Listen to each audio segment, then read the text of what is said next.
Oke. Jalan-jalan ke Kota Baru. Nah, jangan lupa singgah di Sadar FGMP.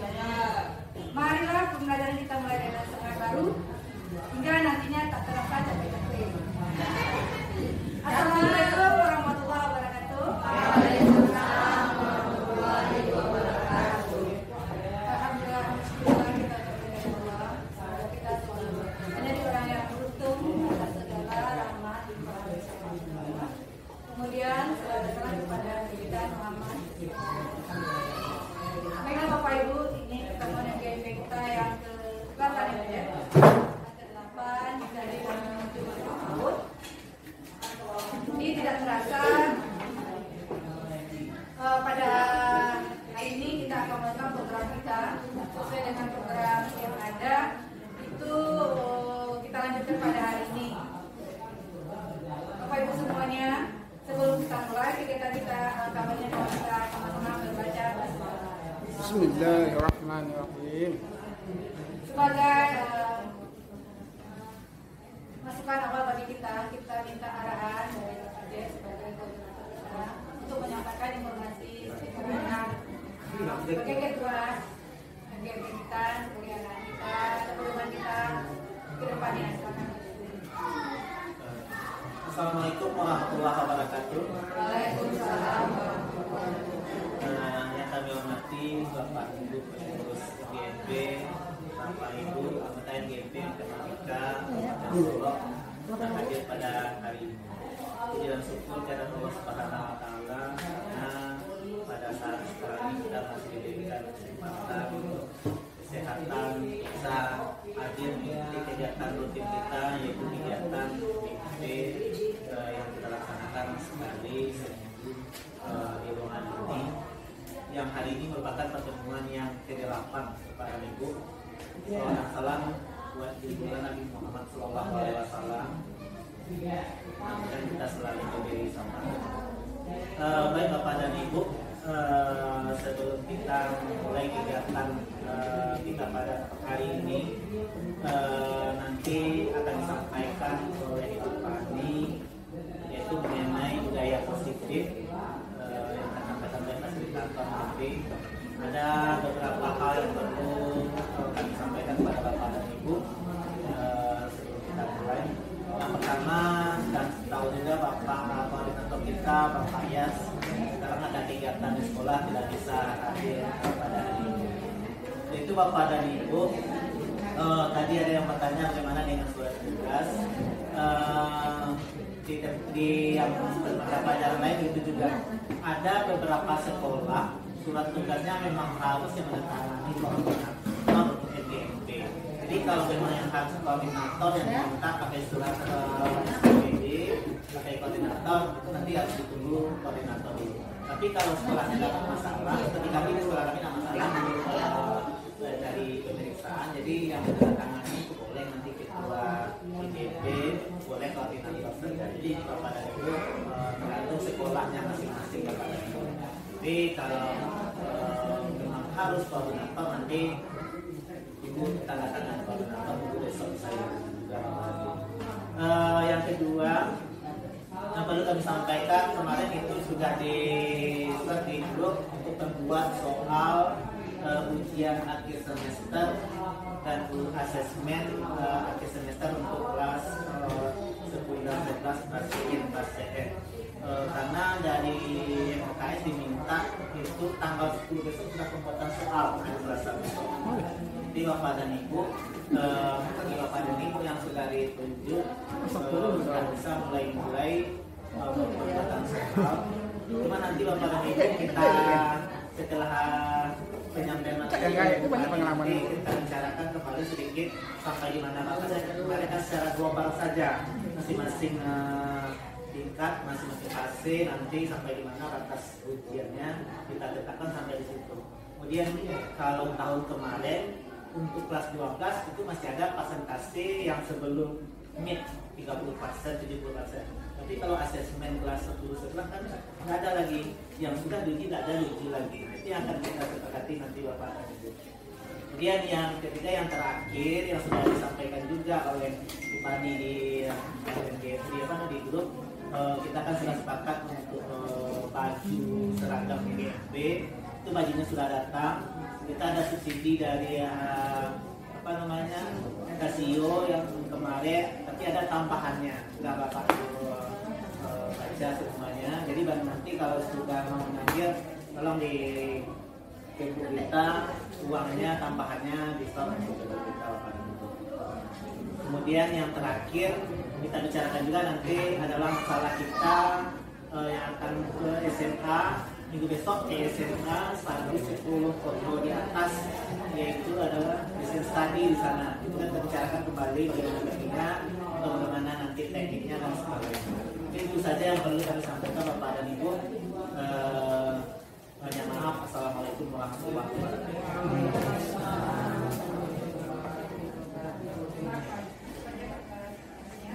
Mungkin ini ya Bapak Ibu di akhir program ini Bapak Ibu masalah kita ketahui itu ya sudah lagi hal ya yang ada di sini nanti batasannya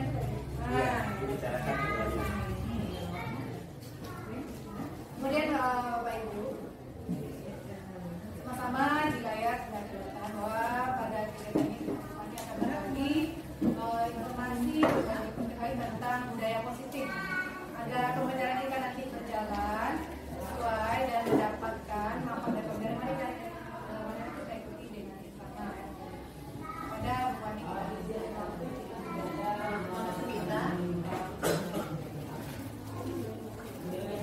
Assalamualaikum warahmatullahi wabarakatuh. Waalaikumsalam.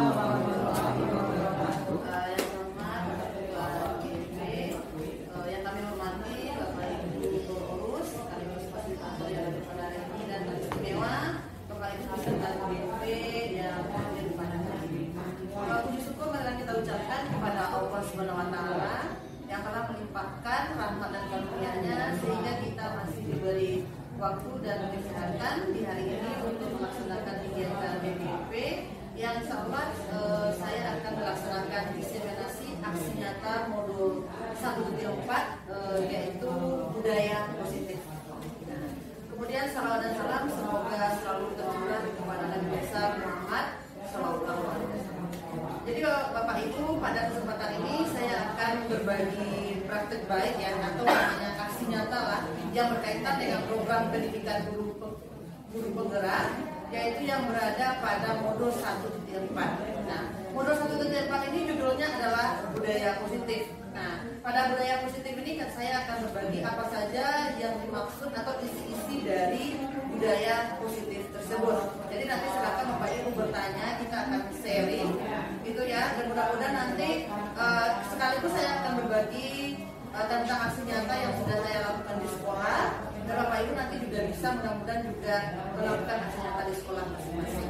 Walaupun mungkin sebagai Bapak Ibu yang belum mengikuti program pendidikan guru penggerak, tetapi Bapak dan Ibu sudah menjalankan kurikulum merdeka. Berarti otomatis Bapak Ibu sudah menjalankan atau praktik dari kurikulum merdeka itu sendiri. Kalau kita lihat kenapa ada budaya positif begitu ya? Di sini ada namanya nanti gizi kontrol. Bapak Ibu sekarang kan punya teman ya, Bapak yang kita melakukan simulasi, punya teman ya di sebelahnya. Sekarang coba Bapak Ibu salah satu dari teman sebelah Ibu, kalau tidak punya teman silakan jadi temannya dulu. Silakan Bapak dan Ibu salah satu, anggap ada yang A, ada yang B, silakan kepalkan tangannya satu orang.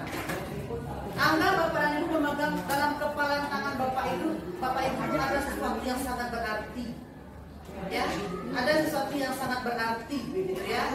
Yang ada di dalam kepala tangan Bapak Ibu yang harus Bapak Ibu pertahankan. Ya. Jadi silakan sekarang atur siapa yang mengepal begitu. Kemudian yang B berusaha untuk merayu ya, membujuk atau dengan secara kekerasan untuk membuka kepala tersebut. Nah, silakan sekarang Bapak Ibu lakukan. Jadi Bapak Ibu itu ada sesuatu yang harus Bapak Ibu pertahankan.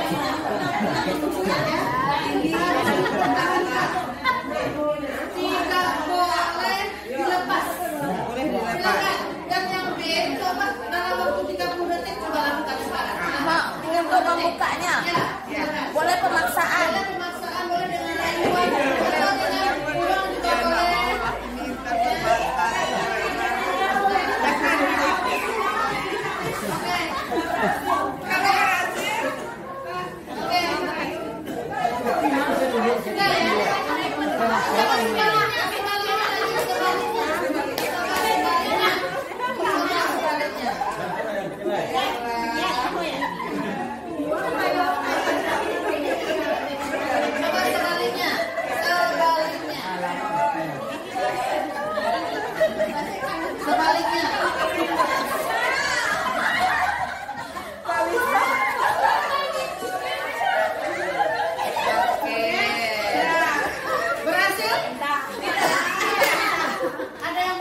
sebenarnya kenapa Bapak ini bisa?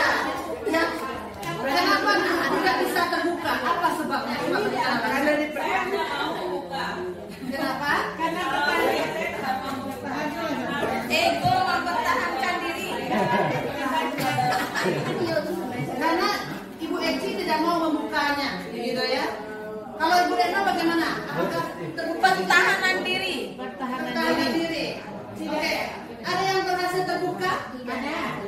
Ada yang berhasil terbuka? Tidak. Kenapa berhasil terbuka? Karena kuat. Karena ada cara untuk membukanya. Kenapa bisa terbuka? Ada cara membukanya dikit-dikit tangannya. Apakah Ibu Indah menyerah? Karena mungkin tak tahan geli mungkin di bukanya. Nah, Bapak Ibu, sebenarnya ketika kita menyepalkan atau membuka itu, sebenarnya fungsi kontrol itu ada pada siapa? Kita. Sebenarnya fungsi kontrol itu adalah berada pada kita. Yang mengepal. Ya, yang mengepal. Jadi fungsi kontrol itu sebenarnya ada pada kita. Jadi ketika kita memang ada sesuatu yang berharga yang perlu kita pertahankan, maka bagaimanapun caranya dibujuk rayu pun kita tidak akan mau membukanya. Tetapi yang namanya orang ingin mendapatkan sesuatu itu dari kita, tentu dia akan berusaha, baik itu secara kekerasan, dengan bujukan ataupun dengan iming-iming uang. Mungkin akan dilakukan, tetapi apakah itu tergantung dia, tergantung kita menyerahkannya, tergantung kita. Nah, begini Bapak Ibu ya. Jadi itu sedikit ilustrasi mengenai budaya positif, mengenai fungsi kontrol, begitu. Kalau kita perhatikan, yang pertama di sini menjalankan budaya positif di sekolah, maka akan mempermudah dalam tercapainya tujuan pendidikan nasional sesuai filosofi KIAD, yaitu pendidikan yang berpihak pada murid dan bersifat menuntun tumbuh kembangnya perkembangan program yang ada pada murid. Jadi kita hanya menuntun Bapak Ibu, kita hanya menuntun murid tersebut. Tetapi apakah murid itu, apakah dia mau dituntut atau tidak, itu apakah tergantung kita? Tergantung siapa sebenarnya Bapak Ibu? Tergantung dia. Apakah dia mau dituntut atau tidak? Tetapi yang tugas kita sebenarnya adalah hanya menuntut. Jadi ketika seorang murid membiarkan dirinya untuk dikontrol, itu karena dia memang membiarkan. Ketika kita mengatur murid tersebut, kenapa dia mau? Karena dia memang mau diatur, begitu, ya. Jadi bukan karena karena kita, ya, karena kita dia bisa dan tidak begitu. Karena murid tersebut memang membiarkan dirinya untuk diatur, tetapi efek sampingnya nanti akan berbahaya, begitu Pak. Kita lanjutkan dulu, nanti akan lanjut terus materinya. Membuat murid yang berkarakter profil pelajar Pancasila. Jadi kita menuntut itu berbudaya positif itu tujuannya adalah supaya siswa itu memiliki karakter atau profil pelajar Pancasila.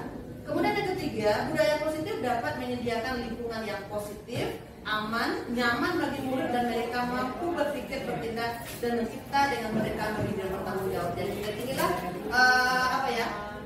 nilai-nilai yang diharapkan, begitu ya, nilai-nilai kebajikan yang diharapkan muncul ini, yaitu positif, aman, nyaman bagi murid dan mereka mampu berpikir, bertindak dan mencipta dengan merdeka, mandiri dan bertanggung jawab. Kita lanjutkan. Jadi konsep budaya positif yang akan saya bagi pada hari ini Bapak Ibu, yang pertama adalah perubahan paradigma, stimulus, respon versus teori kontrol. Itu seperti apa nanti.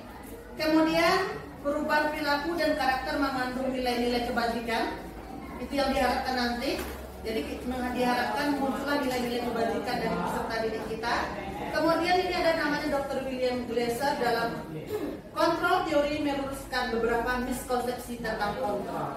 Nah, kita kan sekarang guru ini kan kebanyakan mengontrol murid ya Bapak dan Ibu. Nah, berarti miskonsepsi apa yang terjadi sebenarnya ketika kita mengontrol murid tersebut? Kita lanjutkan. Nah, ini ada miskonsepsinya. Yang pertama, ilusi guru mengontrol murid. Nah, apa penjelasannya? Pada dasarnya, guru tidak boleh memaksa murid untuk melakukan sesuatu jika murid itu memilih untuk tidak mau melakukannya. Walaupun terlihat kita seperti sedang mengontrol perilaku mereka, hal ini karena murid sedang mengizinkan dirinya untuk dikontrol. Itu sebenarnya Bapak dan Ibu. Ya, jadi ketika anak itu mau membiarkan dirinya dikontrol.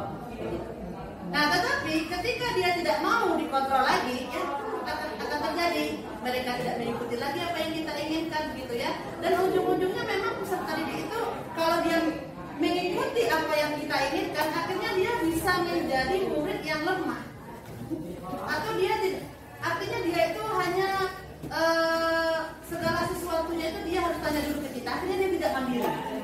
Efek sampingnya begitu, akhirnya dia tidak mandiri lagi karena kita terus yang mengontrolnya, begitu. Yang kedua juga ini ilusi bahwa semua apa ya, bujukan ini ya, bujukan positif, efektif dan bermanfaat. Ternyata tidak seperti itu. Penguatan positif atau bujukan adalah bentuk-bentuk kontrol. Ini kan bisa kita lakukan nih Bapak Ibu. Kita bujuk anak itu, kan begitu ya. Kita bujuk supaya dia mau, berbagai cara kita bujuk, begitu ya. Segala usaha untuk mempengaruhi murid agar mengulangi suatu perilaku tertentu adalah suatu usaha untuk mengontrol murid tersebut dalam jangka waktu tertentu. Mungkin bisa terjadi kemungkinan murid tersebut akan menyadarinya. Nah, dan mencoba untuk menolak bujukan kita. Ketika dia sudah menyadarinya, dia akan mencoba untuk menolak bujukan kita. Atau bisa jadi murid tersebut menjadi tergantung pada pendapat sang guru untuk berusaha. Begitu. Jadi ketika kita membujuk terus, ya mungkin awalnya bisa, tetapi itu tidak akan bertahan lama. Ya, ketika dia tahu begitu ya, bahwa dia itu dibujuk terus, ya akhirnya efeknya juga begitu, dia akan tergantung kepada guru atau malah sebaliknya dia tidak mau mengikutinya lagi. Lanjut, kita masuk yang nomor 3. Ilusi kritik membuat orang bersalah. Nah, ini lebih berbahaya lagi Bapak Ibu. Kalau yang nomor 1, nomor 2 mungkin masih halus ya, dengan bahasa-bahasa yang santun mungkin kita lakukan. Membujuk itu kan kalimat-kalimat santun itu Bapak Ibu. Ya, tidak menekan, tetapi berusaha kan gitu ya. Kita berusaha supaya siswa itu mau. Kan begitu. Nah, ini nomor 3 ya. Ini nomor 3, nomor 4. Ilusi kritik membuat orang merasa bersalah. Nah, dapat menguatkan karakter. Kita berpikirnya seperti itu. Ini adalah miskonsepsi ya Bapak Ibu ya. Berarti suatu pemahaman yang keliru. Menggunakan kritik dan rasa bersalah untuk mengontrol murid membuat murid menuju pada identitas gagal. Mereka belajar untuk merasa buruk tentang diri mereka, mengembangkan dialog diri yang negatif. Begitu. Nah, jadi kita nampak ibu kecewa ya dengan kamu. Nah, kan begitu ya? Ya, ibu gak nyangka loh kamu bisa begitu. Nah, jangankan kita sesama murid, kita sesama teman saja diberikan ucapan seperti itu, kira-kira bagaimana perasaan Bapak Ibu? Saya gak nyangka loh, ternyata Indah seperti ini orangnya ya. Nyaman gak diberikan sama rekan kerja? Gak nyaman kan, Bu Indah? Apalagi kalau seorang guru terhadap siswa. Nah, itu akan menimbulkan rasa frustasi bagi dia. Ya Bapak Ibu, jadi walaupun kita halus, bahasa kita halus tapi perih, menyakitkan begitu. Dan itu akan bisa menimbulkan efek negatif. Dia akan merasa gagal, mungkin saja dia akan menghukum dirinya sendiri. Ya, dia akan merasa gagal, dia akan merasa frustasi, mungkin akan menjadi minder. Begitu. Walaupun Bapak dan Ibu menyampaikannya dengan kalimat-kalimat yang baik atau bukan kalimat yang baik ya, bahasa yang halus. Tidak marah ya, tapi dengan bahasa yang halus. Oh, kok kamu nggak nyangka ya? Ternyata kamu begini ya. Nah, padahal kan lembut itu bahasanya, tetapi akan menimbulkan satu ketidakbaikan dalam diri. Jadi intinya tidak boleh membuat seseorang itu merasa bersalah, Bapak Ibu. Baik itu kepada murid maupun kepada rekan kerja kita sendiri. Kemudian ilusi bahwa orang dewasa memiliki hak untuk memaksa. Nah, ini dia. Murid anak amatur-atur awak, Allah anak menguasainya. Seperti itu kadang-kadang. Ya. Kemudian ini banyak orang dewasa percaya bahwa mereka memiliki tanggung jawab untuk membuat murid berbuat hal tertentu, di mana hal tersebut mereka tidak suka. Kita yang mengaturnya. Seolah-olah masa depan dia itu ada di tangan kita. Tetapi ketika mereka gagal, kita menyalahkan mereka. Ketika mereka berhasil, oh ya karena kita. Kan seperti itu Bapak dan Ibu. Ya, jadi seolah-olah anak-anak itu adalah kertas putih yang orang dewasa bisa seenaknya saja menulisnya, padahal tidak seperti itu. Bapak dan Ibu, ya. Jadi sebenarnya anak-anak kita itu kan lahirnya itu mereka sudah punya kodrat. Mereka sudah punya kodrat alam dan kodrat zaman. Seperti filosofi Pak Ki Hajar Dewantara, anak itu sebenarnya dilahirkan dalam seperti kertas yang sudah punya guratan halusnya. Lingkunganlah yang akan menonjolkan guratan tersebut. Jadi anak kita itu ada positif negatifnya itu Bapak Ibu. Ada baik buruknya termasuk kita. Ya, jadi kita jangan beranggapan diri kita ini baik semua, tidak. Atau diri kita ini jahat, atau ada anak kita itu nakal saja, tidak. Kenapa dia nakal? Karena lingkungan itu membuat garis tebal nakalnya itu muncul. Akhirnya yang baiknya itu menjadi samar. Nah, itulah pengaruh lingkungan terhadap murid kita. Nah, kitalah yang menuntun bagaimana caranya mempertebal garis-garis kebaikan yang ada pada murid kita. Tetapi seandainya jika mereka tidak seperti yang kita inginkan, ya Bapak Ibu harus tahu, ya Allah pencipta, tidak kita yang menentukan masa depan murid. Takdir anak itu sudah ada, kita hanya bisa menuntun. Ya, Bapak Ibu, jadi kita tidak kecewa ketika dalam mendidik. Ya, kita hanya menjalankan apa peran kita, apa tugas kita, itu yang bisa kita jalankan. Hasilnya itu tidak bisa kita membuat target. Karena anak-anak itu nanti dia akan berpikir, dia akan mengerti mana yang baik dan mana yang buruk buat dia. Dia yang akan memandang sendiri. Kita lanjutkan. Jadi inilah miskonsepsi tentang kontrol. Jadi ada 4 ya Bapak dan Ibu. Kita lanjutkan. Nah, ini adalah pandangan tentang dunia. Stimulus respon dan teori kontrol. Nah, ini saya bacakan ya. Apa perbedaan antara stimulus respon dengan teori kontrol? Coba Pak diperhatikan ya. Kalau stimulus respon, realitas kebutuhan kita sama. Itu pandangannya. Tetapi kalau teori kontrol, realitas kebutuhan kita berbeda. Jadi ada dua hal. Kalau pada stimulus respon lagi, semua orang melihat hal yang sama. Sementara kalau teori kontrol, setiap orang memiliki gambaran yang berbeda. Nah, silakan Bapak dan Ibu ya, nanti pikirkan Bapak dan Ibu berada pada posisi yang mana, begitu ya. Silakan didengarkan, dibaca, nanti Bapak Ibu jawab sendiri. Yang ketiga, kita mencoba mengubah orang agar berpandangan sama dengan kita. Sementara teori kontrol, kita berusaha memahami pandangan orang lain. Yang keempat, perilaku buruk dianggap sebagai suatu kesalahan. Yang keempat, semua perilaku memiliki tujuan. Yang kelima, orang lain bisa mengontrol saya. Yang kelimanya di sini, hanya Anda yang bisa mengontrol diri Anda. Yang keenam, saya bisa mengontrol orang lain. Yang keenam, Anda tidak bisa mengontrol orang lain. Yang ketujuh, pemaksaan ada pada saat-saat bujukan jaga. Yang ketujuh, kolaborasi dan konsensus menciptakan suatu pilihan yang baru. Yang kedelapan, model berpikir menang atau kalah. Sementara yang teori kontrolnya adalah model berpikir menang atau menang. Nah, sekarang Bapak dan Ibu, kalau menurut pandangan Bapak Ibu sekarang, manakah yang sebenarnya yang baik kita ikuti? Apakah pada stimulus respon atau pada teori kontrol? Teori kontrol.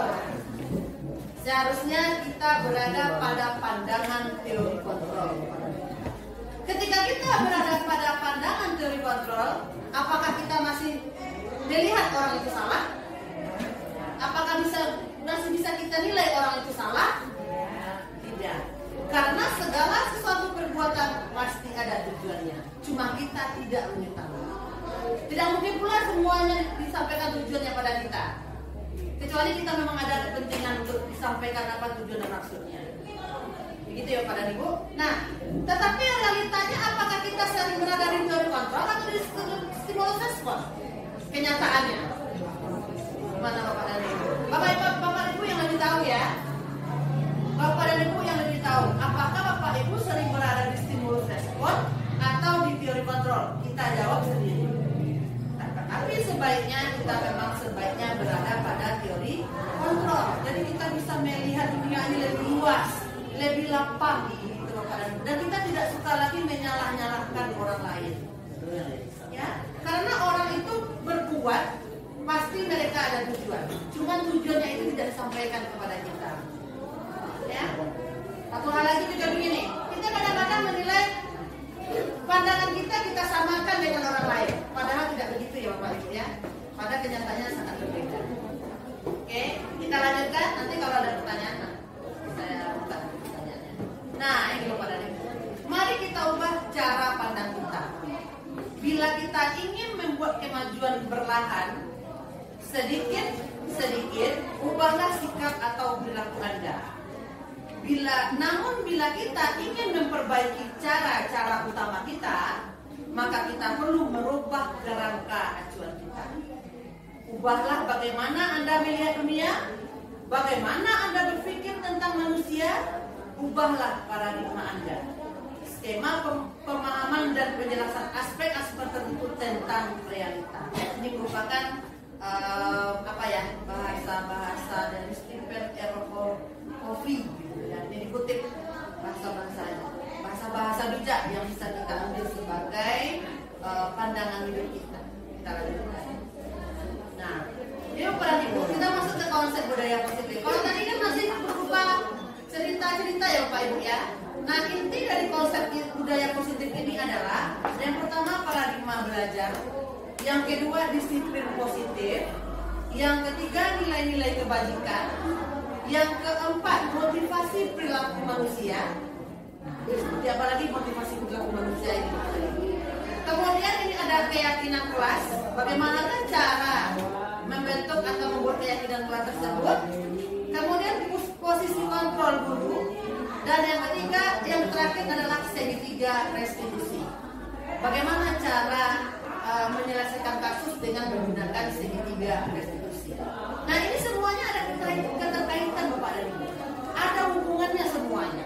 Kita lanjutkan. Kita masuk dulu pada pembahasan pembelajaran paradigma baru. Pembelajaran dengan paradigma baru merupakan pembelajaran yang dirancang dengan menggunakan prinsip diferensiasi, di mana peserta didik belajar dan diajar sesuai dengan tahap perkembangannya menurut teori psikologi, dengan harapan mewujudkan profil pelajar Pancasila yang mencerminkan dimensi profil pelajar Pancasila. Nah, ini kaitannya lebih cenderungnya ke pembelajaran ya Bapak dan Ibu. Pembelajaran yang diharapkan di sini memang pembelajaran berdiferensiasi, yaitu pembelajaran yang dilakukan dengan berbagai banyak cara. Nah, insya Allah itu yang akan kita laksanakan minggu depan. Kita akan melaksanakan lisan tadi, yaitu praktek dari pembelajaran berdiferensiasi.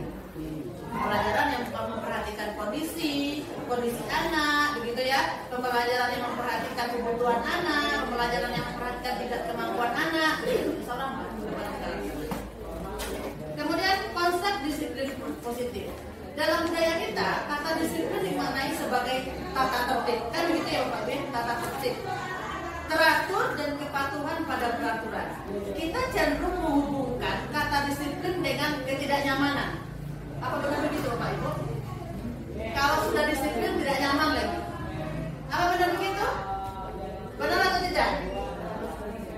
Kadang-kadang kalau kita bisa disiplin nyaman, tapi ketika kita ada sesuatu, nah ini ada sesuatu ini ya Bapak Ibu ya, yang membuat kita itu tidak disiplin. Nah begitu ya. Kadang-kadang kita tidak disiplin itu kan ada alasan juga ya. Yang kadang-kadang tidak bisa kita mengungkapkannya. Kan begitu ya. Nah, kemudian akhirnya ketika kita melanggar disiplin kita menjadi tidak nyaman. Begitu. Juga sering dihubungkan dengan hukuman. Benar nggak Bapak Ibu? Kalau melanggar hukumannya apa? Kan begitu ya. Kalau terlambat hukumannya apa? Kan begitu. Kalau tidak mengumpulkan hukumannya apa? Kalau lupa tidak dikumpulkan hari ini apa yang pengen sama kita? Kan begitu ya. Sekarang sebut lupa ya. Kan begitu ya. Kemudian padahal itu sungguh berbeda. Karena belajar tentang disiplin positif tidak harus dengan hukuman. Justru itu karena alternatif terakhir dan kalau perlu tidak digunakan sama sekali. Ya. Jadi Bapak dan Ibu ketika praktek di dalam kelas, nah ini ketika siswa tidak, Bapak dan Ibu kalau siswanya terlambat bagaimana?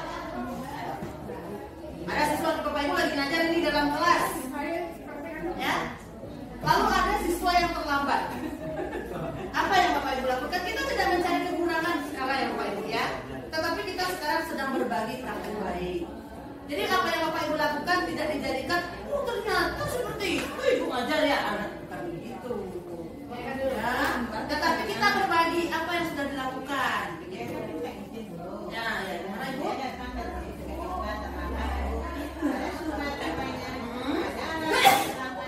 Ya. Oke. Berarti Bu Yu melakukan seperti itu. Alhamdulillah. Berarti ada sebabnya. Oh, kenapa kamu terlambat? Oh, ban saya Facebook. Oh, begitu. Boleh masuk. Ada nggak Bapak Ibu mungkin? Luar. Mencari sih karena enggak. Gitu ya. Akhirnya berkeliaranlah mereka kemana-mana. Ya. Bukan menyelesaikan masalah, tetapi justru menambah masalah. Masa ada sesuai yang berkeliaran? Memindahkan masalah jadinya. Masalah kita suruh orang lain menyelesaikannya. Piket atau siapalah yang berwenang dalam urusan itu. Kan begitu ya Bapak Ibu ya. Jadi kita itu bentuk hukuman. Nah, kita seperti seolah-olah oh dengan hukuman itu ya besok dia tidak akan terlambat lagi. Apakah ada perubahan nggak Bapak Ibu dengan hukuman itu? Ya, mungkin sebagian ada yang berubah, tetapi sebagian lain mungkin masih tetap seperti itu, tidak juga berubah. Ya, karena tidak tepat cara penanganannya, atau mungkin masih apa iya. Nah begitu, otomatis ketika siswa sudah merasa tersakiti oleh kita, Bapak dan Ibu, apakah mungkin lagi siswa itu akan merasa nyaman lagi belajar dengan kita? Ya. Tidak akan nyaman lagi untuk ke depannya Bapak Ibu ya. Sementara kita mau mentransfer ilmu kepada peserta didik kita, tetapi kita sudah membuat penilaian dia itu negatif terhadap diri kita sendiri. Dan hukuman itu tidak harus keluar Bapak dan Ibu. Mungkin banyak hukuman-hukuman lain yang tanpa disadari sudah kita lakukan. Ya Bapak dan Ibu ya. Mungkin bisa saja suruh berdiri di depan kelas, begitu ya, atau disuruh mencatat banyak-banyak, begitu. Nah, jadi sebaiknya Bapak dan Ibu, nah kalau perlu hukuman itu adalah jalan terakhir, tetapi sebaiknya dihindarkan. Kita pakai apa dulu Pak? Ya. Kita buat kira-kira itu. Iya, ya kita nanti sampai ke sana. Kita nanti sampai ke sana.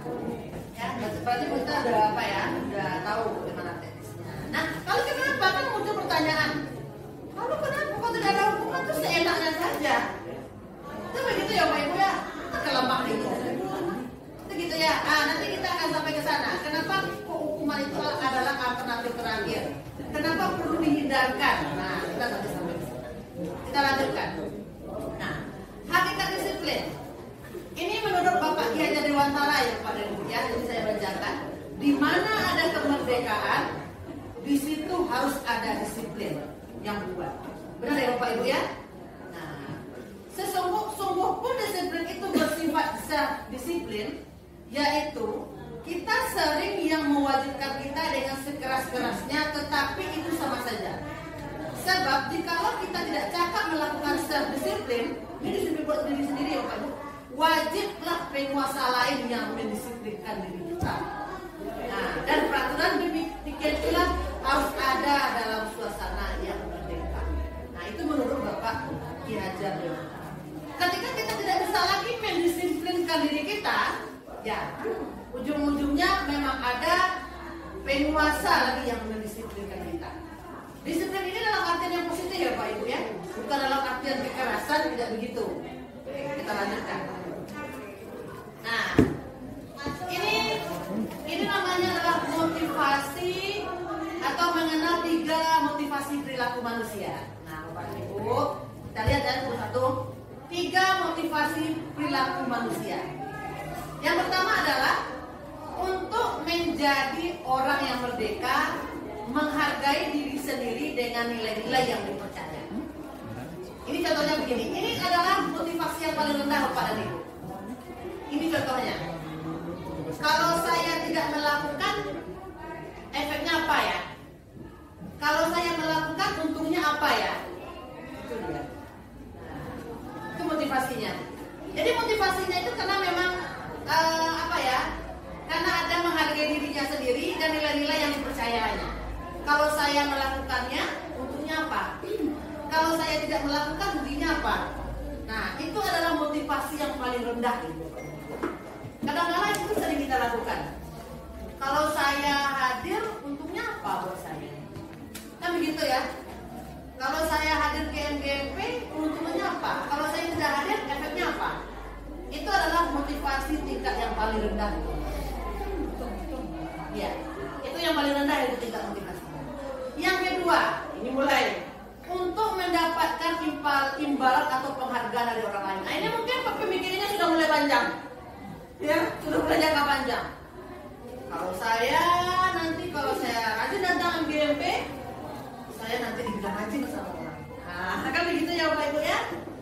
Nah, nanti kalau saya apalagi contoh-contohnya ya. Nah, gimana bisa? Nah, kalau banyak surat tugasnya, kalau saya hadir, berarti saya akan mendapatkan banyak surat tugas.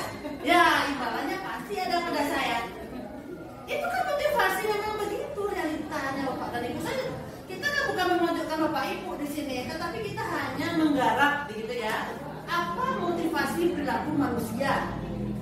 Memang itu ada motivasi. Kenapa manusia itu berbuat seperti itu?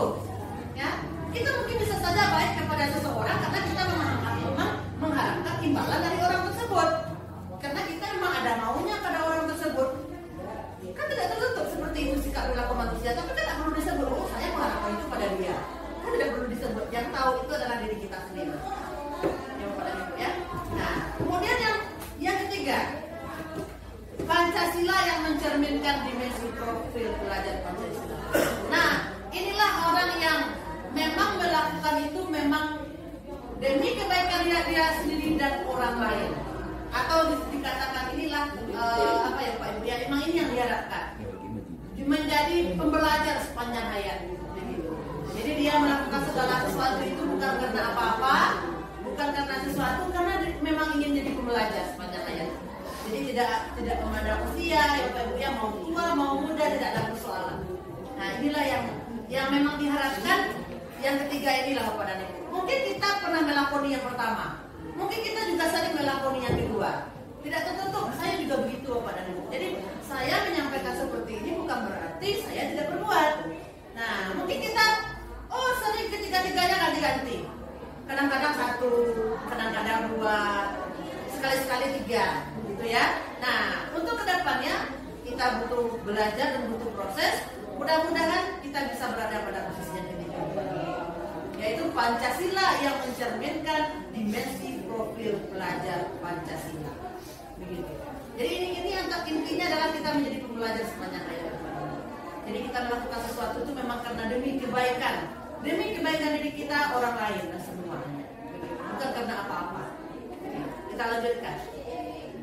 Kemudian, nah ini kita sekarang akan membuat keyakinan kelas Bapak dan Ibu sebagai fondasi dan arah tujuan sebuah sekolah atau kelas yang akan menjadi landasan dalam memecahkan konflik atau permasalahan di sekolah atau kelas. Kalau kita berpikir Bapak dan Ibu, kalau mengenai peraturan sekolah kita pikirkan pusing lah Bapak dan Ibu. Kok peraturan sekolah mau saya tahu? Tidak mungkin ya Bapak dan Ibu. Nah, tetapi semuanya itu kita berawal dulu dari membuat keyakinan di kelas kita masing-masing. Awalilah dari sana. Ketika sebuah sekolah melahirkan sebuah peraturan, maka bisa diambil acuannya pada keyakinan kelas. Jadi memang diharapkan ketika Bapak dan Ibu sudah melakukan atau membuat keyakinan di kelas dan semua kelas sudah melakukannya, nah itu bisa dijadikan sebagai rujukan untuk dijadikan peraturan sekolah. Jadi kita berbicaranya bukan dari atas ya Bapak dan Ibu, tetapi kita berbicara dari akarnya dulu. Nah, keyakinan kelas ini datangnya memang dari peserta didik kita. Kita hanya menuntun, kita hanya menumbuhkan saja, tetapi keyakinan kelas itu akan muncul dari peserta didik kita sendiri. Kita lanjutkan. Nah, jadi dengan adanya keyakinan kelas ini Bapak dan Ibu, mudah-mudahan nanti pembelajaran kita bisa berjalan dengan baik, ya. Dan seandainya ada konflik atau permasalahan yang terjadi, kita kembali lagi keyakinan kelas. Nanti akan diselesaikan setelah ini kan baru keyakinan ya Bapak dan Ibu ya. Ini baru membuat keyakinan kelas. Lalu setelah keyakinan ini bagaimana? Kan begitu ceritanya. Kita dulu fokus ke keyakinan kelas dulu. Konsep keyakinan kelas, nilai-nilai kebajikan universal. Nilai-nilai kebajikan universal adalah nilai-nilai yang diakui secara universal oleh berbagai agama, kebudayaan dan masyarakat di seluruh dunia sebagai dasar dari perilaku yang baik dan benar. Contoh nilai-nilai kebajikan universal antara lain kejujuran, tolong menolong, keadilan, kesederhanaan, dan penghormatan terhadap sesama makhluk hidup. Nilai-nilai ini dianggap penting untuk membentuk masyarakat yang harmonis, damai, dan saling menghormati. Jadi intinya Bapak dan Ibu, kita bisa menimbulkan nilai-nilai kebajikan ini pada diri kita, ya, kejujuran, tolong menolong, keadilan, kesederhanaan, dan masih banyak nilai-nilai kebajikan yang lainnya. Itu yang diharapkan. Jadi ini konsep keyakinan kelas Bapak dan Ibu.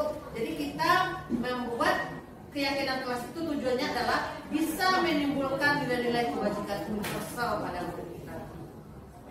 Kita lanjutkan. Nah, mengapa keyakinan kelas? Nah, mengapa tidak peraturan kelas? Begitu ya. Kenapa kok harus keyakinan kelas?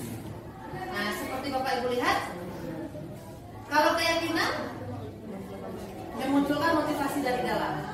Kalau peraturan identik dengan hukuman atasan. Kalau menurut Bapak Ibu gimana? Apakah cocok ada dengan ini? Kenapa dikatakan keyakinan kelas itu apa beda keyakinan dengan peraturan? Menurut Bapak Ibu gimana? Ada yang mau memberikan penjelasan silakan. Peraturan tertulis. Peraturan tertulis. Kalau keyakinan dari diri sendiri. Ada yang mau menambahkan? Terima kasih Bu Yul. Apa beda kalau peraturan tertulis? Kalau keyakinan dari dalam diri sendiri. Nah, oke. Kalau peraturan dipaksa. Kalau keyakinan berarti dari dalam diri sendiri. Oke. Kalau peraturan dipaksa, kalau keyakinan berasal dari dalam diri sendiri. Nah, begitu. Ada lagi yang mau menambahkan? Ya, silakan Ibu Retno. Oh. Keyakinan itu identik dengan kesepakatan di kelas. Jadi masing-masing kelas kalau kita ngajar misalnya 5 kelas gitu ya. Jadi 5 kelas itu kesepakatannya beda antara kita guru dengan siswa yang kita ajar di sana. Ada kesepakatan dibuat poinnya, bisa dituliskan. Jadi keyakinan datangnya memang dari siswa gitu ya kan. Lalu kita tuliskan. Kalau perlu ditempel gitu ya, atau kita arsipkan di buku yang kita bawa setiap hari saat mengajar gitu kan. Jadi bahkan ditandatangani oleh ketua kelas. Nah, itu yang saya lakukan. Kalau sudah lakukan ya boleh ya. Kalau peraturan ya identik dengan semacam sebuah aturan yang harus dipatuhi, kan gitu. Jadi ada sedikit pemaksaan. Bukan Kalau keyakinan ya kalau keyakinan itu kan ya mereka yang bikin aturan. Oke. Terima kasih Bu Retno. Bu Elsi apa? Kalau keyakinan itu terjadi kesepakatan antara kedua pihak. Jadi misalnya bagaimana kelas kita harus bersih, berarti gurunya juga harus bersih, siswa bersih. Kalau gurunya lambat, siswa juga berlama karena ada kesepakatan. Jadi kalau tidak hanya ditujukan ke pihak siswa saja, tapi juga dilakukan. Kalau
tersebut. Kan begitu ya? Ya ada yang membuat aturan tersebut lalu diturunkan aturan tersebut seperti ini aturan kita. Tanpa adanya kesepakatan atau keyakinan dari murid kita ataupun dari guru. Begitu. Nah, jadi kemudian kalau sudah ada aturan ya pasti ada hukuman atau sanksi. Ya pasti ujungnya dipaksa lagi. Kalau ada aturan ya dipaksa begitu. Tetapi dengan adanya keyakinan kelas tidak ada lagi pemaksaan. Karena keyakinan kelas itu memang datang dari murid itu sendiri atau dari warga dalam kelas itu, berarti murid dan guru. Begitu, tidak hanya murid kepada ibu, tetapi juga buat guru yang mengajar di kelas. Kita lanjutkan. Kalau ada pertanyaan-pertanyaan dicatat dulu ya Bapak Ibu ya, nanti sambil jalan kita lihat. Nah, bagaimana kriteria keyakinan kelas? Ini Bapak dan Ibu ya. Ketika Bapak dan Ibu sudah berada di kelas, bagaimana caranya ini membentuk keyakinan kelas begitu? Nanti akan saya videokan, ada videonya nanti saya tampilkan. Yang pertama, keyakinan kelas itu bersifat lebih abstrak daripada peraturan yang lebih rinci. Kemudian, keyakinan kelas berupa pernyataan yang universal, berarti yang umum, gitu ya. Kemudian, kalimat keyakinan kelas itu kalimat positif. Jadi jangan menggunakan kalimat tidak boleh, begitu ya. Tidak boleh tidur, nah gitu ya. Walaupun siswa itu sering begitu ucapannya. Atau tidak boleh buang sampah sembarangan, gitu ya. Tapi memberikan yang positifnya, menjaga kebersihan kelas. Jadi kalimat-kalimat itu memang yang positif. Jadi jangan menggunakan kata-kata tidak, gitu ya. Tidak boleh keluar masuk kelas seenaknya. Nah, begitu ya. Berarti bisa saja mengikuti proses pembelajaran dengan baik, minta izin berapa menit paling lama, akan boleh begitu. Ya. Kemudian jumlah keyakinan terus jangan banyak-banyak Bapak dan Ibu, dulu keyakinan 20. 8 yang warna hafal gitu ya. Nah, jadi tidak usah banyak-banyak. 3 atau 7. 3 tidak ada masalah. 3 jika disepakati, jika diyakini, jika dilakukan dengan baik, insya Allah bisa akan menimbulkan kenyamanan. Jadi jangan terlalu banyak. 3 sampai 7 saja maksimal. Jangan banyak-banyak. Kemudian merupakan sesuatu yang dapat diterapkan di sekolah. Jadi memang bisa diterapkan ya Bapak dan Ibu. Jadi jangan yang tidak mungkin lah kita berikan begitu ya. Yang tidak mungkin anak kita melakukannya lalu kita buat di sana aja. Jangan. Gitu ya. Kita kan tahu bagaimana situasi anak kita. Kemudian melibatkan semua warga kelas dalam menyusun keyakinan kelas tersebut. Jadi semua murid terlibat. Nah ini kan masih kriteria ya Bapak dan Ibu ya. Nanti teknisnya seperti apa? Kita lanjutkan. Nah ini prosedurnya. Ini prosedur menyusun keyakinan kelas. Yang pertama, meminta masukan dari semua warga kelas. Hal apa saja yang perlu disepakati dari pengalaman dan pengamatan. Nah bagaimana cara meminta masukan itu? Bapak dan Ibu bisa menggunakan sticky note, ya kertas yang warna-warni itu. Ya, yang warna-warni itu ada warna merah, ada warna pink, ada warna kuning, hijau. Nah itu bisa diberikan kepada siswa tersebut satu persatu. Nah, ya. Diberikan nanti disampaikan kepada mereka ya. Tentu Bapak dan Ibu berikanlah dulu pengantar di depannya ya.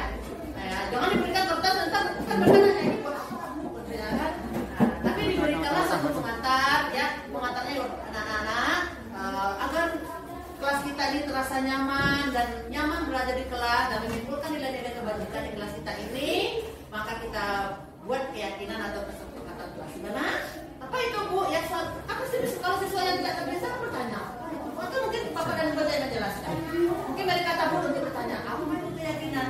Apa itu kesepakatan? Kecuali anak kita itu kita dapatkan dari siswa SD sekarang. Kalau siswa sekarang kan sudah diterapkan kurikulum mereka dan sebagian gurunya kan sudah banyak yang guru penggerak. Berarti sudah dijalankan kesepakatan. Ketika kita dari SD menjalankan kesepakatan, ketika sudah di SMP, di SMA, ya ketika di fase-fase berikutnya itu mereka tidak asing lagi. Tetapi kalau bagi anak kita yang sekarang itu masih suatu hal yang baru. Jadi memang Bapak dan Ibu silakan menjelaskan kesepakatan kelas itu apa, keyakinan kelas itu apa. Kemudian setelah diminta, kalau siswanya banyak, dia batasi Bapak dan Ibu cukup satu saja ya. Kadang-kadang sudah satu kita minta Bapak dan Ibu hanya membuat ini kok kadang. Nah ya begitulah, begitu yang terjadi realitanya. Gimana Bu Yul? Saya kan dikasih wajib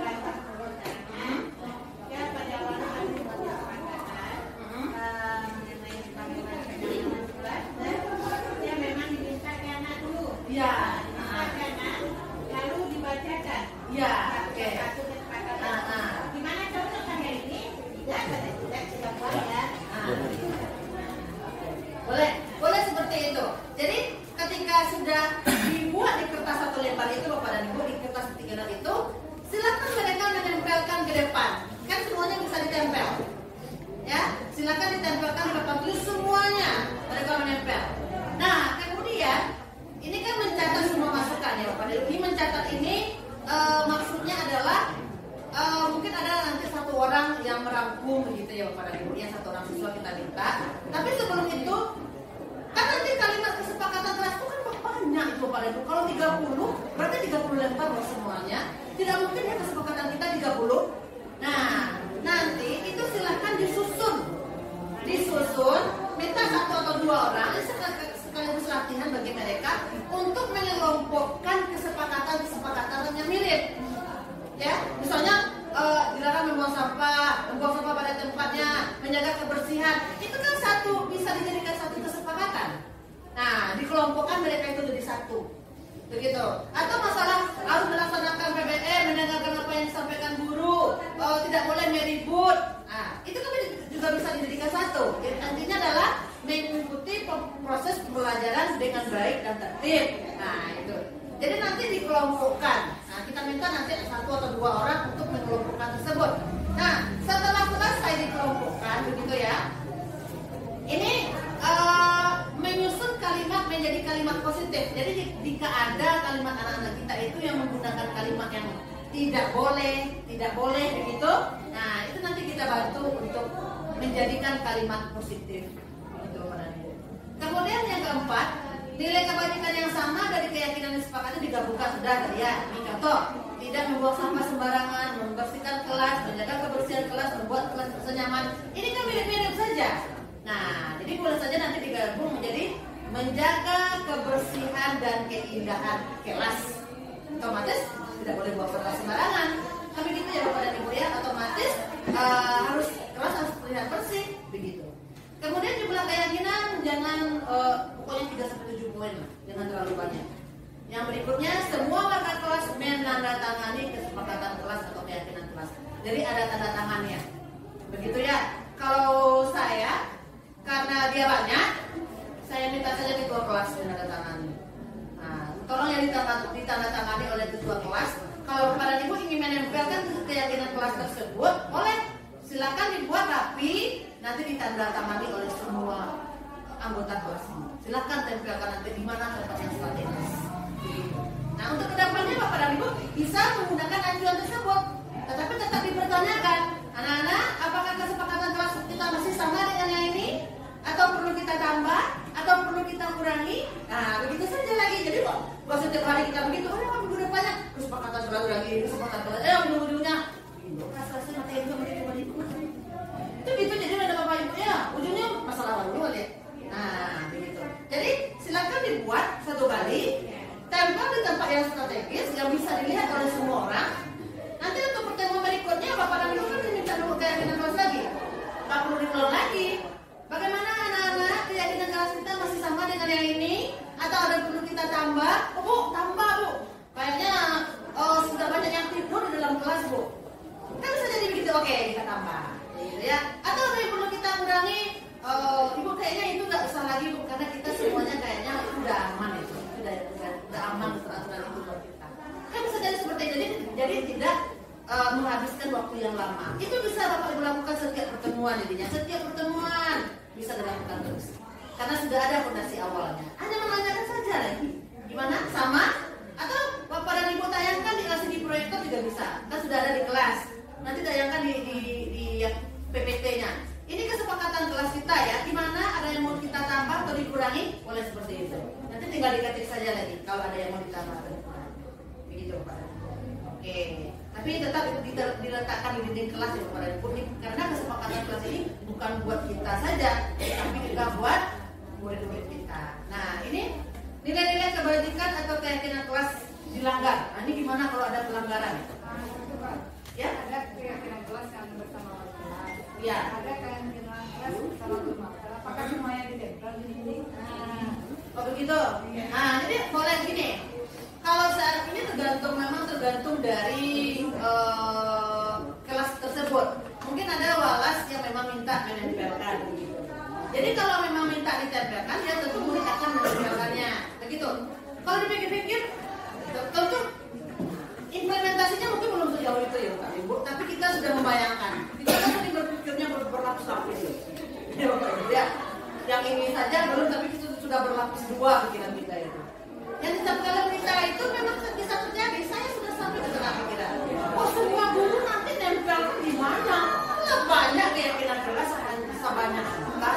Itu begitu ya Bapak dan Ibu ya. Tapi walaupun mungkin angka lihat di kelas itu keyakinan kelas ya enggak sih. Nah, kan begitu ya Bapak Ibu ya. Mungkin guru lain bisa menyamakannya dengan Boleh. Jadi itu teknis saja lagi Bu Yul. Jadi boleh saja peraturan kelas itu tidak perlu misalkan yang terlalu besar gitu ya. Nah, mungkin kita pakai kertas setengah kayu saja. Boleh lewat apa? Boleh lewat laptop PPT. Begitu. Jadi Bapak dan Ibu di PPT, kalau Bapak dan Ibu anggap siswa dengan mudah kan cuma 3 sampai 7. Jadi makanya kesepakatan kelas itu jangan banyak-banyak. Kalau banyak-banyak nggak tahu nanti lagi mana yang sudah dilanggar, mana yang diikuti. Yang dilanggar ini yang susahnya, kalau diikuti nggak masalah. Yang dilanggar. Jadi ketika hanya sedikit kesepakatan kelas kita itu, siswa bisa mengingatnya dengan mudah.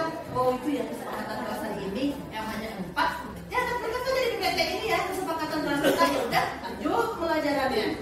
Begitu saja. Jadi mereka dengan gampang mengingat tanpa harus ditempel begitu ya. Tetapi kalau memang di awal-awal memang sebaiknya ditempel dulu supaya bisa terlatih kebiasaan mereka itu untuk mengikuti keyakinan kelas.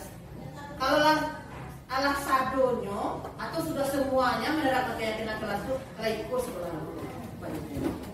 Ya. Dan kan sado cilik satu tahun gitu. Gitu ya. Antara ada tahun cilik saja buat entah sudah ada atau belum dalam satu kelas ini. kami bukan menempel, Ya. kami membuat kembali pada sebuah karton. Ya. Jadi menempel, tapi keyakinan yang sama disatukan sedikit. Jadi dijadikan itu peraturan kelasnya ya. Nah, boleh Bapak dan Ibu boleh saja. Kan intinya peraturan itu kan datangnya dari murid kita, bukan dari kita. Ya. Jadi ketika mereka menempelnya ini keyakinan kelas kami, Bu. Ketika ada guru yang lain, ini keyakinan kelas kami, Bu. Bagaimana Ibu? Kan bisa saja dibicarakan dengan guru yang lain. Nanti dibaca dari guru yang lain. Oh, oke. Enggak apa-apa. Atau kalau apakah ini cukup ya? Kalau seandainya kalian begini bagaimana? Jadi memang datangnya itu dari mereka sendiri, bukan kita yang membuat peraturannya, bukan guru yang membuat peraturannya, tetapi memang dari murid buat kita bersama. Oke? Sambil jalan saja pertanyaannya Bapak Ibu ya, jika ada sesuatu yang mengajar, Dan satu lagi Bu, ya. tadi mungkin bisa ditandatangani oleh perangkat di tanah Cina. Boleh, ya perangkat juga bisa. Kalau satu-satu 30 orang mentangani, kapan selesainya? 1 jam kemudian. Sudah tangan juga lagi. Begitu ya. Jadi itu sebenarnya intinya adalah keyakinan kelas itu memang sudah disepakati untuk mewakilkan saja yang kita wakilkan adalah dengan perangkat kelas saja. Boleh. Saya juga melakukan begitu Bu Yo. Hanya perangkat saja pernah dilakukan. Ketika mereka ditempelkan semuanya barulah Bu, kami mau nempel ini gimana Bu? Kami jadikan ini peraturan kelas kami gimana Bu? Nanti kami tanda tangani semuanya. Boleh, silakan. Kita lanjutkan ya Bapak Ibu ya. Kemudian, ini solusi jika terjadi pelanggaran keyakinan kelas. Nah, ini dia Bapak Ibu. Dilakukan menerapkan segitiga restitusi berdasarkan prinsip teori kontrol. Nah, ini kita. Jadi untuk keyakinan kelas seperti itu prosedurnya. Bapak dan Ibu, ini saya coba menampilkan keyakinan kelas ya. Oke, saya akan mencoba menayangkan berbagi aksi nyata. Ini saya lakukan Bapak dan Ibu.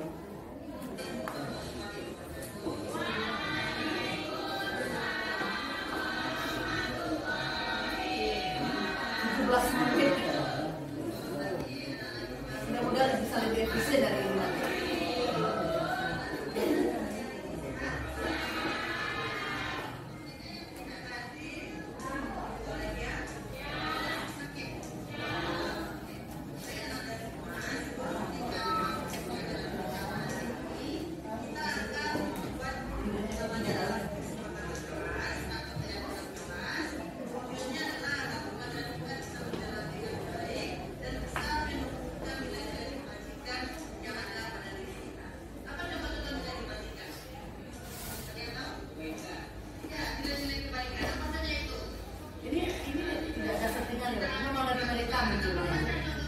nggak ada yang salah buat jadi pimpinan.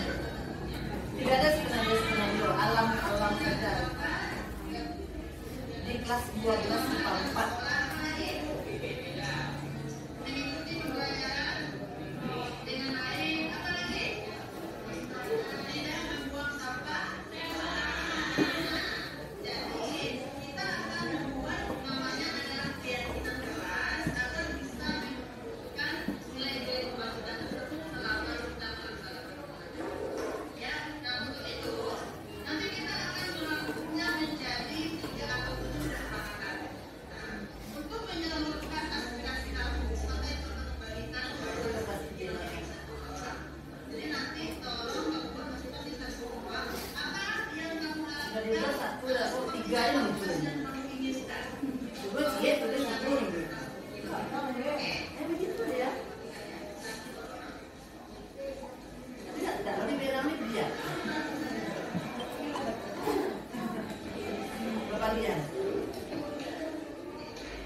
Mulai satu orang menyanyikan.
kekuatan kelas kita itu ya. Mungkin satu dia sulit,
lama ya Bapak Ibu. Berarti lebih sebaiknya seefisien mungkin.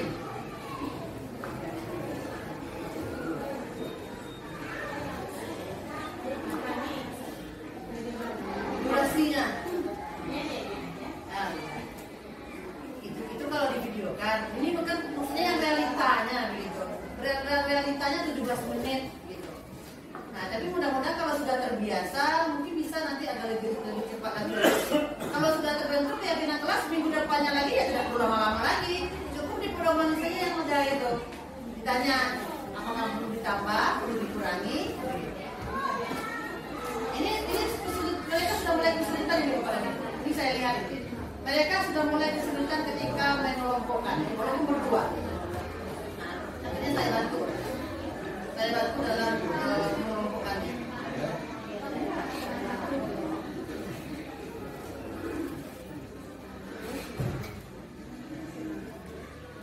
Jadi dari sinilah awalnya Bapak Ibu. Dari sinilah awal kita membuat peraturan sekolah gitu, dari keyakinan kelas ini.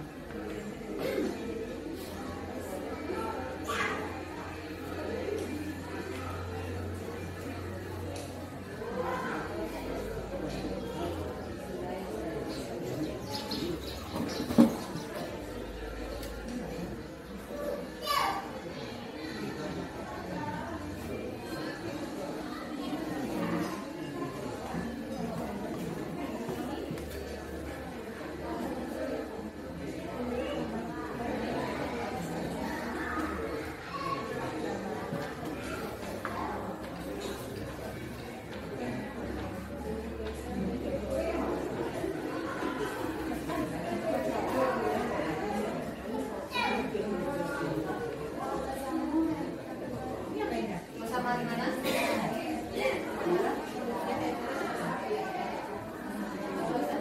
Belum tentu terwakilkan. Oh, maksudnya Bapak sama kelompok kan? Boleh lah, boleh. Dalam kelompok itu sama-sama, boleh. Yang penting keyakinan itu datangnya dari mereka sendiri. Nah, kemana arahnya ya? Di mana kelompokan ya? Boleh, boleh. Kalau itu boleh, mungkin lebih cepat lagi. Kalau ini kan dengan mengandalkan 2 orang saja, dibantu pula ini kan.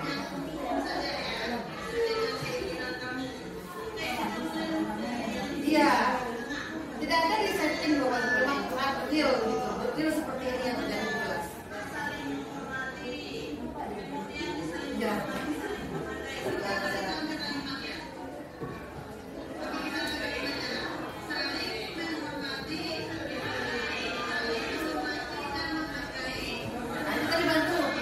Dibantu mereka munculkan kalimat-kalimat positif.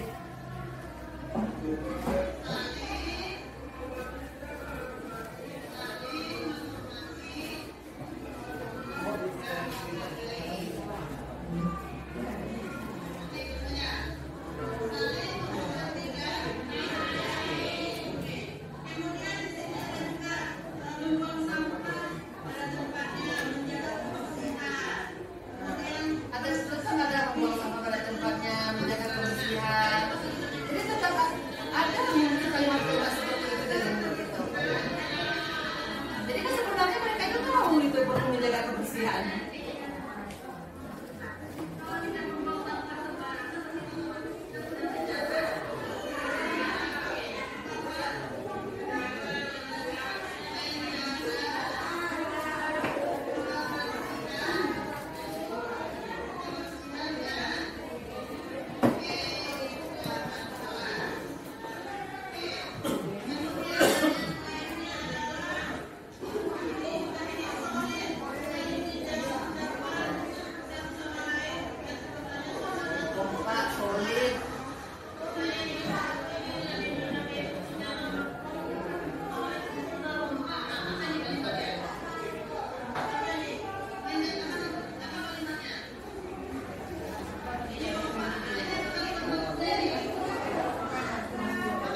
ranking.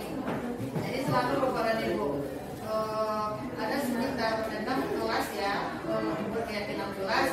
Rata-rata minta ice breaking semua. Ada ice breakingnya Bu. Jadi memang itu sebenarnya memang kebutuhan murid-murid kita Bapak dan Ibu. Kalau saya ice breakingnya masih saudara matanya tembak kata, tembak gambar. Tidak ada dari itu. Jadi kalau ada Bapak dan Ibu ice breaking silakan bisa di MGP ya, di grup MGP kita. Silakan yang masing-masing.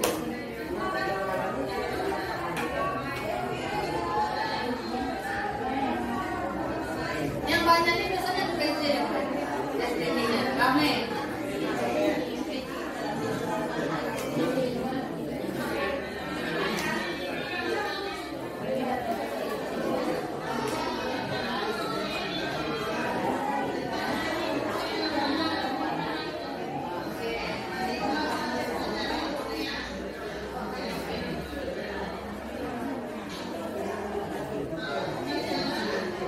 Nah ini dia nambahin Bu, Bapak Ibu. Dia nambahin Bu katanya. Di luar prediksi saya. Bu, tambahin Bu peraturannya apa? Kalau upacara harus segera berbaris. Berarti dia melihat ketika upacara teman-teman itu lambat menuju lapangan. Lelet gitu Bapak dan Ibu. Akhirnya mereka tuh tahu kerja mereka itu salah. Ayo dibuat aja nanti Bapak Ibu, dibuat saja. Kalau melaksanakan upacara segera berbaris ke lapangan. Nah, begitu. Ini kan di luar apa? Di luar ekspektasi terjadi. Enggak dituliskan saja. Nah, ini satu orang membacakan. Ini ketua kelasnya langsung minta membacakannya.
Contoh bagaimana cara membuat kesepakatan kelas.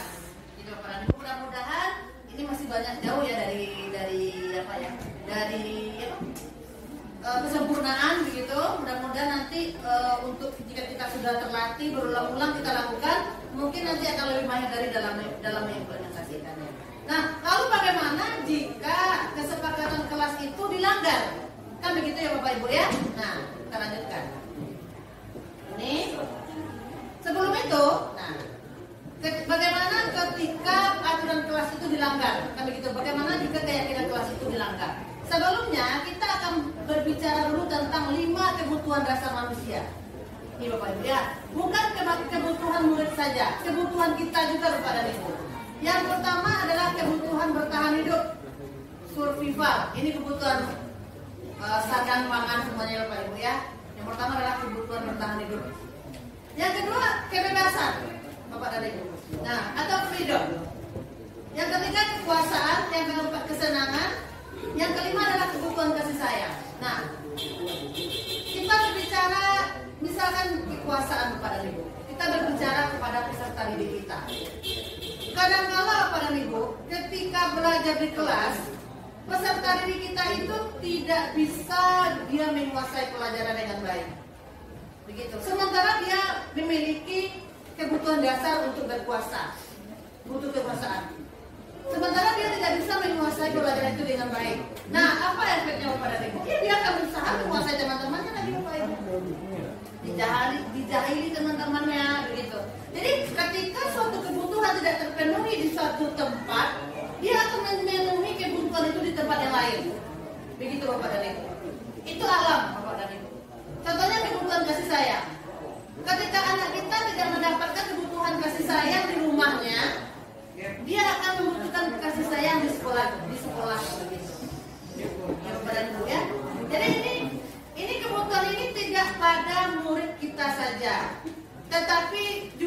kepada kita Bapak dan Ibu, apalagi jika Bapak dan Ibu memiliki jabatan gitu ya, jabatan di sekolah, kepala sekolah atau wakil lah begitu ya. Mungkin Bapak dan Ibu bisa melihat ini guru-guru ini kebutuhan apa ya yang kurang oleh guru kita ini. Ini memang salah satu kemampuan yang harus dimiliki oleh unsur pimpinan di sekolah. Guru-guru kita ini sedang krisis kebutuhan apa ya? Nah, begitu. Kebutuhan apa ya? Ini memang harus bisa. Dan itu mudah-mudahan bisa segera diatasi begitu.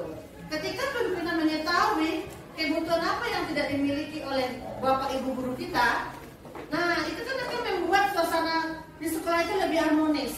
Akan timbul saling memahami begitu, ya, saling melengkapi begitu. Tetapi kita tidak ada kurang adanya saling itu ya, saling memahami, saling pengertian itu, ya akhirnya sekolah itu kurang kondusif jadinya. Akhirnya apa?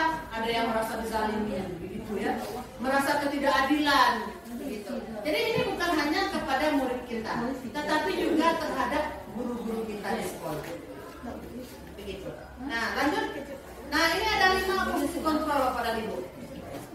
Bapak Ibu, yang pertama ada namanya penghukum, ya, disebut dengan 5 posisi kontrol patuhi aturan saya. Jadi ketika kita memberikan suatu tugas, ketika siswa itu tidak melakukannya atau tidak mengerjakannya, kita memberikan hukuman. Begitu Bapak dan Ibu. Dan ini tidak akan efek negatifnya ada, bukan efek positifnya yang malah kita dapatkan. Murid itu akan bisa dendam kepada kita Bapak dan Ibu. Ketika kita menerapkan fungsi kontrol sebagai penghukum, dia bisa dendam, bisa menimbulkan kebencian terhadap kita. Nah, yang kedua adalah membuat rasa bersalah. Nah, ini dia. Kita buat dia merasa bersalah, begitu Bapak dan Ibu. Nah, ini seperti yang saya bilang tadi, ibu nggak nyangka ya kamu seperti itu. Begitu. Nah, ketika dia membuat rasa bersalah ini Bapak dan Ibu, ini dia bisa menghukum diri dia sendiri begitu. Akan menimbulkan suatu minder begitu. Ya. Atau mungkin bisa saja Bapak dan Ibu bunuh diri dia. Tidak kita bayangkan ya. Orang yang bunuh diri itu kan karena dia frustasi Bapak dan Ibu. Karena dia merasa dunia ini membenci dia. Begitu. Tidak tertentu kemudian bisa melakukan hal seperti itu.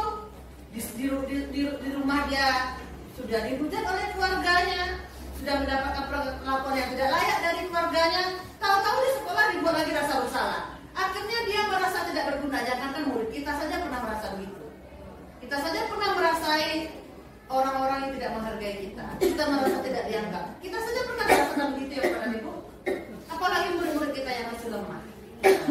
Kemudian ini efeknya sudah pasti tidak baik. Yang ketiga, teman. Nah, ini banyak kita yang sudah melakukannya Bapak dan Ibu. Kita sering ada murid kita itu seolah seperti teman bagi kita. Tetapi apa efek negatifnya Bapak dan Ibu? Dia akan tergantung kepada kita.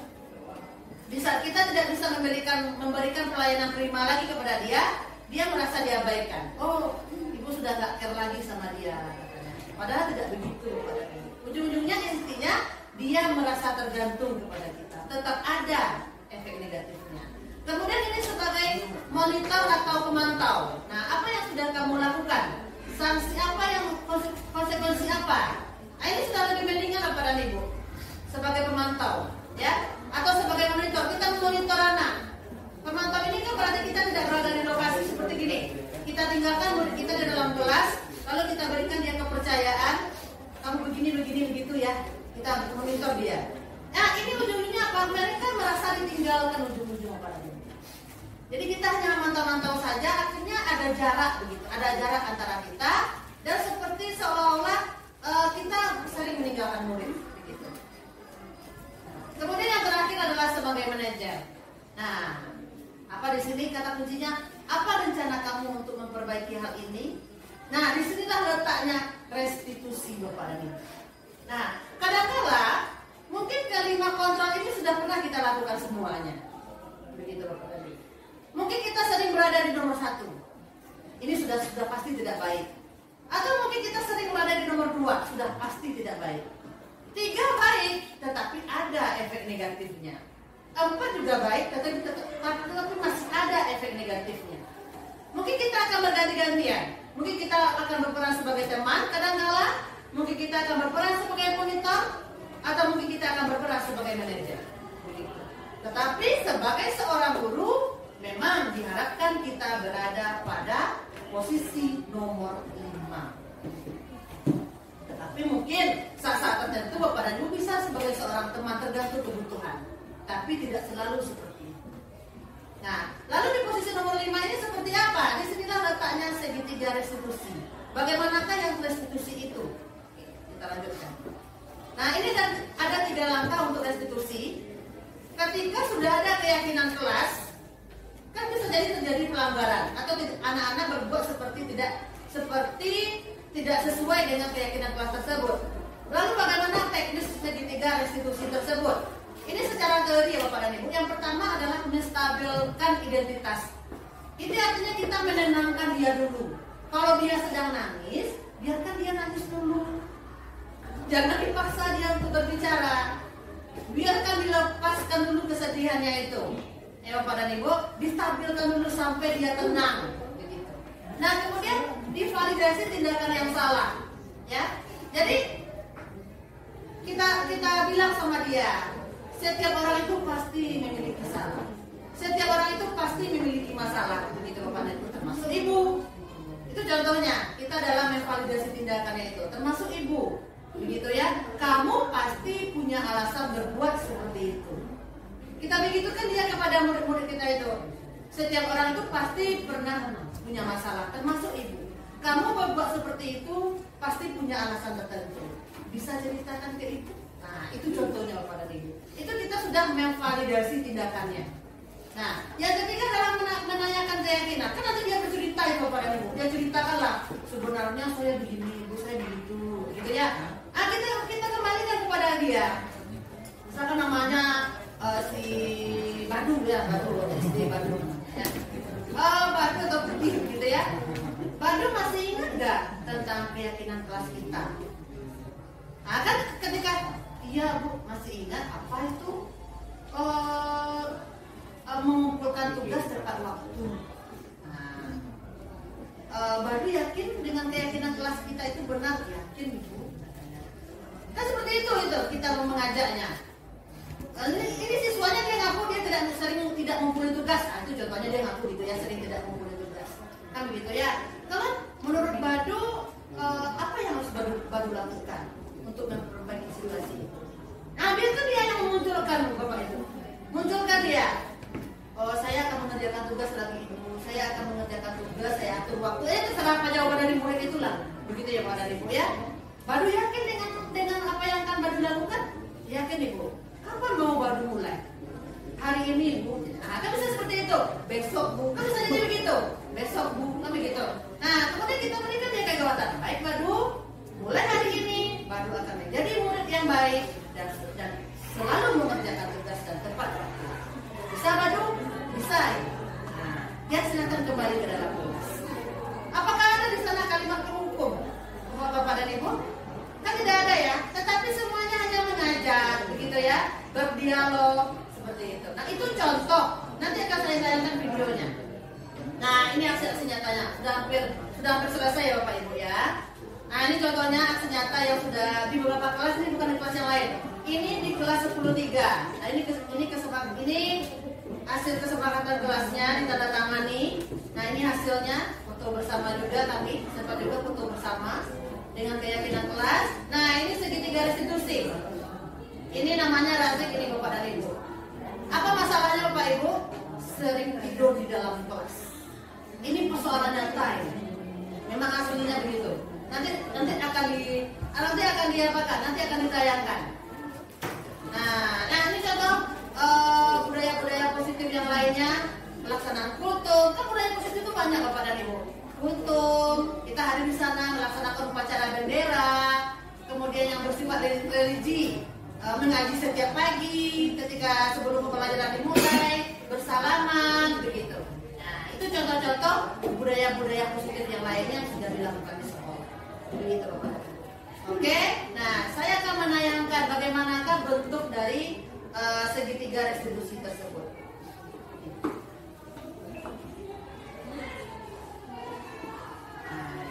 Ini memang kasus asli Bapak Ibu. Memang dia begitu.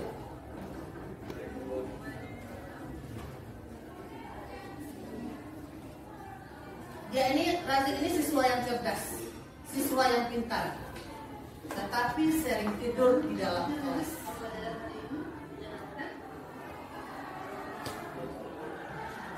Begitu itu orang biasa aja.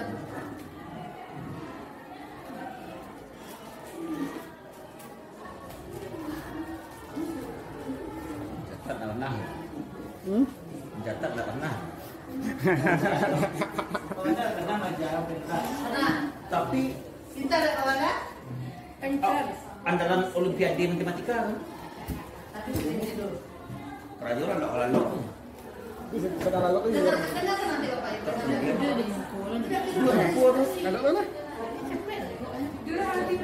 Kalau sudah perhatiin tak kayak itu. Tapi jawabannya Asal contoh di ujung detikun ada. Dia soal, dia tu yang ada aja soalnya dapat. itu dia cerita. Oh, masuk final dia pun di seri win. Win macam sangka. Ya. Soalnya mudah Pak, tapi susah mengerjakannya. Ada soalnya mudah susah mengerjakannya. Dengar ibu jawabannya. Pokoknya Dengar ibu bentuk jawabannya. eksponen Ya. nilai A-nya Wanda tentang Wanda. Suruh Anda pada mana? aku tak pernah pakai mic ya.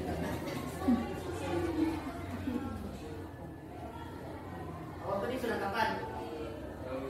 Nah, ini jawaban dia.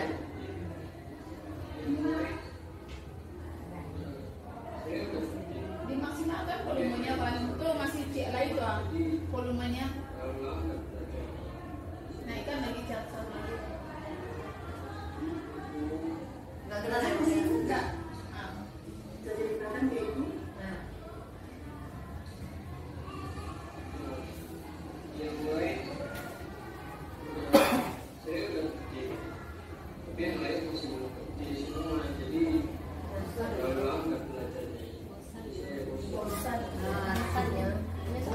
Lah sudah di sana. Iya, masa? Sampai Kenal soal semua itu. kan? Oh, Untuk itu Kemampuan tak soal ada yang jadinya. ini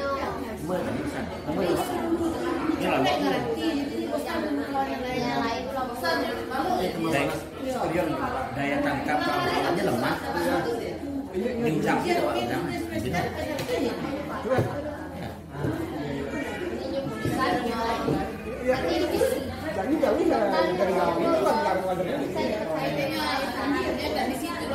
Jadi solusinya solusinya katanya dia ada dikeluarkan volume katanya. Apa tidak cukup? Tidak cukup Iya, yang dengan khusus volume gitu. saja. Saya bilang lagi Ini merasa adalah kan sudah dari itu. Jadi saya minta tambahin soal. Sementara kawan yang lain mengerti deh dong. Awak bapak Dia tidak dia mengatakan dia sendiri saja lagi. Kekayaan. Itu dia sendiri yang muncul dari itu.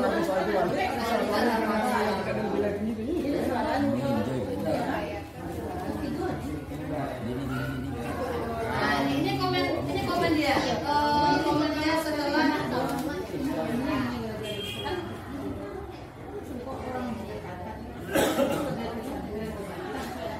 Mungkin dari bacaan.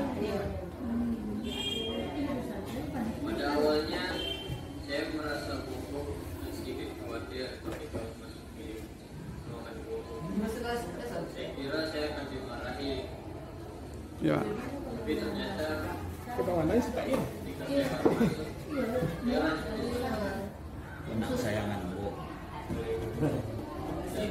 Tidak kayak boh loh. Ini beranjak lah lo daripada main boh. setelah berdialog dengan ibu, Ya. Dia menunggu kawannya aja beda lo. daripada main bola lo Ya. Banyak kata dia ini.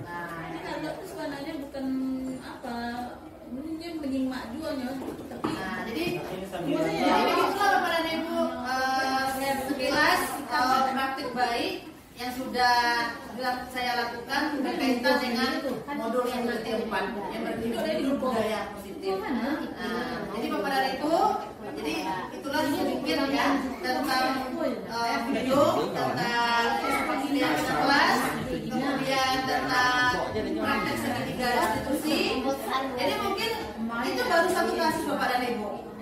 Sebenarnya banyak kasus-kasus yang lain.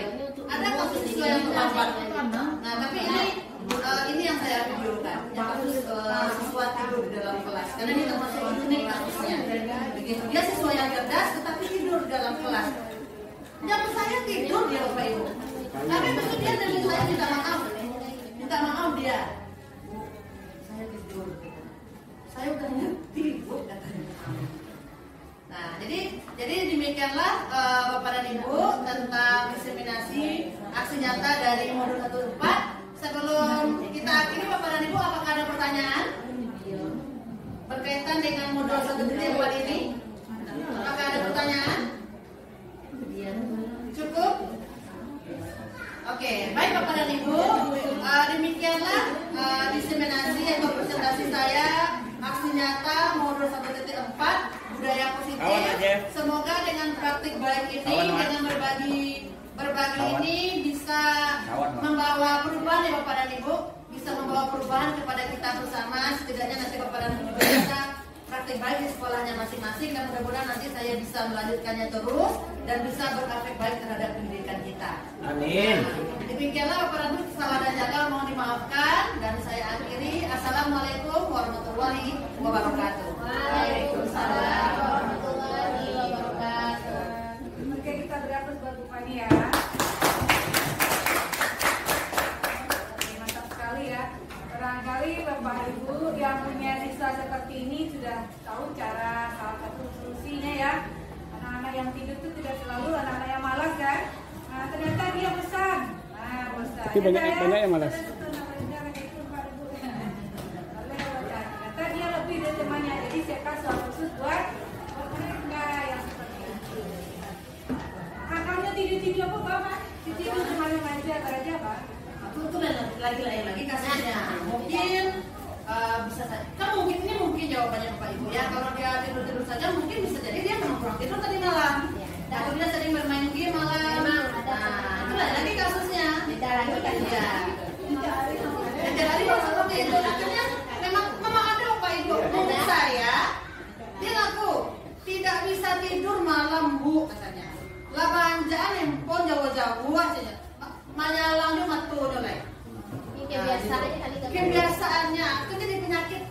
Ada saja saya kelas 13. Biasanya jadi memang Kami banyak yang